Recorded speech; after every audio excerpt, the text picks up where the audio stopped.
It's me, heavyweight champion of the world. I'm all right.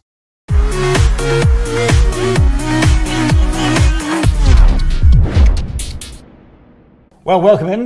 This is David Walliams, author, and we're interviewing him on behalf of Paper Plus today as he visits New Zealand. Welcome to the country, David. Thank you very much. So we're here really to talk about this book, Awful Aunty, your 7th book.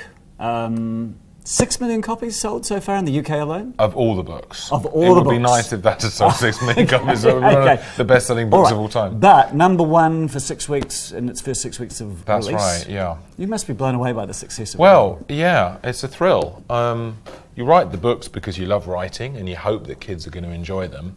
But it's a thrill, you know, when word of mouth is such that, you know, so many kids are reading them. And actually, outside of the UK, New Zealand is the place where my books are biggest.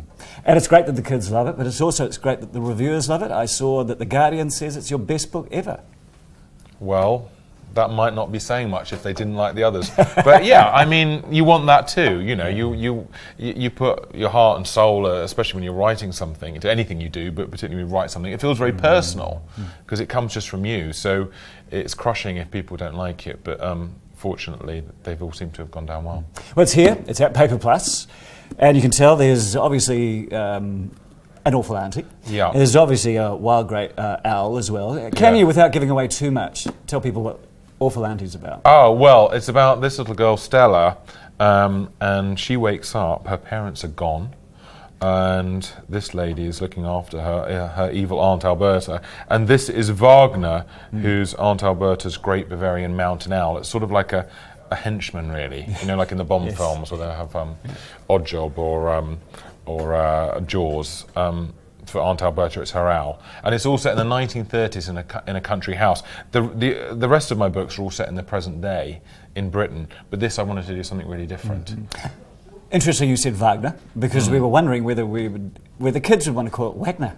Or Wagner, obviously, is the correct way. I don't mind. You don't know? I just buy the book. I say Wagner because I wanted her to be obsessed with things like German opera and stuff like that, to be a very eccentric character, and so I thought she'd probably give her owl a name like that. Absolutely. Well, these are possibly your most evil characters ever, the most evil villains ever. In fact, Aunt Alberta, interesting you said German, because she actually fought for the German army because she thought the uniforms looked better. Well, I mean, she is one piece of work, isn't she?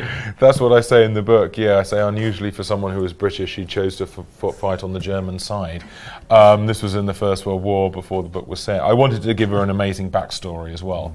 I think the thing is when you create really evil villains who are trying to do really terrible things, like Aunt Alberta has killed off Stella's parents at the start of the story, you want to counterbalance that with some humour, because if they're just evil, I think it's a bit too chilling for children. But if you can balance it with some humour, you're onto a good thing.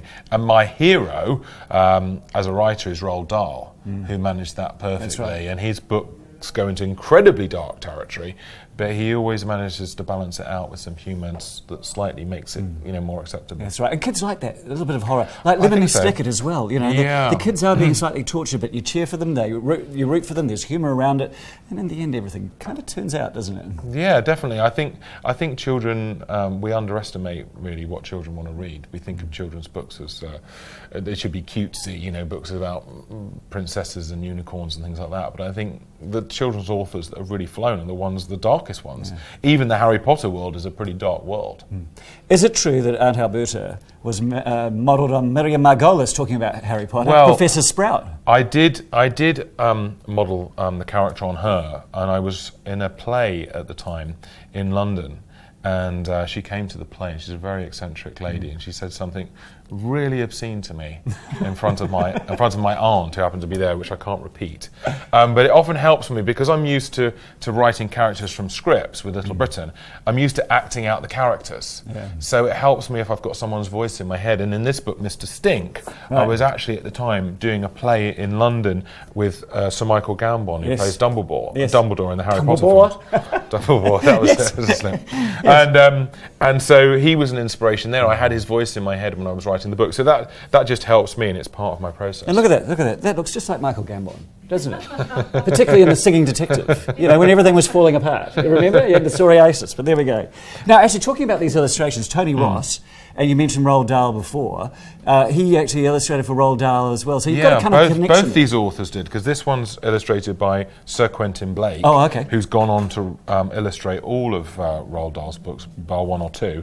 And he actually did the first 2 books, and then Tony Ross, who's a brilliant illustrator, does the Horrid Henry books. I don't know if they're big here, they're fantastic books. Does all of his own books, he took over. So I've been very lucky, because I think with children's books, really famous children's books are as famous for their illustrations as the words, aren't they? If you think about Winnie the Pooh, the first thing you think about is the beautiful drawings of Winnie the Pooh. The same with Alice in Wonderland. They've had these amazing illustrators. So I think any children's book is only as good as the illustrator. Oh, absolutely. And in fact, you say in Awful Aunty at one point, in one chapter, you say, well, you may be wondering why there are no illustrations in this chapter, because we all know that's the best part of the book. So when you're working with Tony, are you working while you're writing it? Or do you write this manuscript and then he comes in and then there's a bit of jiggery-pokery? You know? He generally would read a sort of slightly earlier draft, and then he'd start working on what the main characters are going to look like, and then he'll send those over to me. And I mean, I generally don't have any comments, because his work is so brilliant, and I trust him implicitly.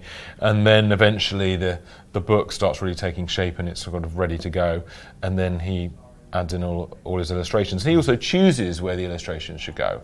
And that's a real skill of a great illustrator. You know, it shouldn't just be portraits of the characters, it's got to be really great moments. And there's no bigger thrill for me than the time when the work is finished and they hand me the book and I see how beautifully designed it is, and these pages and pages of illustrations and everything, and I feel real pride. Of course you can. Can we talk about the controversy? Yes. Why is there no Raj, the newsagent, in Awful Aunty when he's in every single one of your other books? Well, because Raj runs a newsagent shop in modern day Britain, which is right in the other books. And this is set in 1930s in a country house. Yes. And it's unlikely in that country house they would have a newsagent shop. No, but you're being far too literal, because people love Raj so much. Why couldn't Raj's father or grandfather? Okay, all right, I hear you, because what I did was I added a letter of complaint from Raj at the end of the book, and he's complaining that he's not in the book. Yeah. Okay, so just... There we go. Yes, okay, just leave that, yeah? Okay, you've had some films as well. We've had, Mr. Stink, Gangster Granny and the Boy in the Dress, your very first book from 2008, all made into films. Hopes for this one to perhaps be made into film? Definitely. Yeah, we're going to make Billionaire Boy this year. And then another 2 of the books have been optioned by film companies, which is very exciting, which is Ratburger and Demon Dentist. So, hopefully one day there will be a big movie of one of my books, which would be really thrilling, because obviously that brings them to a whole new audience. You managed to bring some fantastic actors. Miranda Hart, Rob Brydon has been in it, Hugh Bonneville. You've even had Robbie Williams in your films. Is that you going up and shoulder tapping, saying, come and have some fun? Or? It is really, yes. Well, Hugh Bonneville, I didn't really know. I think I'd met him briefly, but he played Mr. Stink brilliantly. But Rob and Miranda I'm friends with, and Robbie Williams I know. And Robbie Williams is actually a brilliantly funny actor and comedian, because we did some Little Britain sketches with him for this charity in UK, Comic Relief. And I always thought, well, if he stops singing, he'd make a really good comic actor.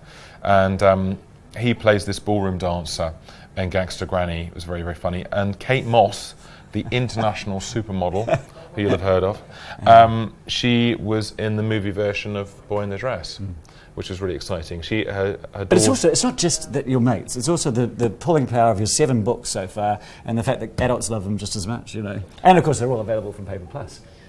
Yes, they are. Well, I mean, it's really exciting. It's lovely to have something that you do that does well. And then the other strange thing is, I started off doing sketch comedy, and I thought it would be nice to write a book for children, but I never expected that 7 or 8 years later I'd be standing here in New Zealand talking to you. I could have never foreseen that. And the star of a writers' festival. And what are you going to tell the New Zealand public about writing? I mean, I try and entertain the kids as much as possible, because you don't want to make it too heavy or intellectual, because they're sort of 8 to 12-year-olds. So I'll be doing some voices and reading from the books, and trying to inspire the kids to read and also write themselves. Because it's very important, because I think if people don't read books as children, they don't end up reading books as adults. And you do meet grown-ups all the time who say, I've never read a book.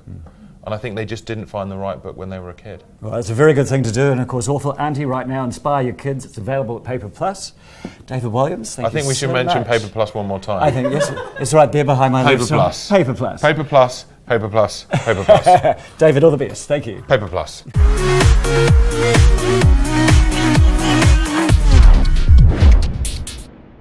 It's me, heavyweight champion of the world. I'm all right.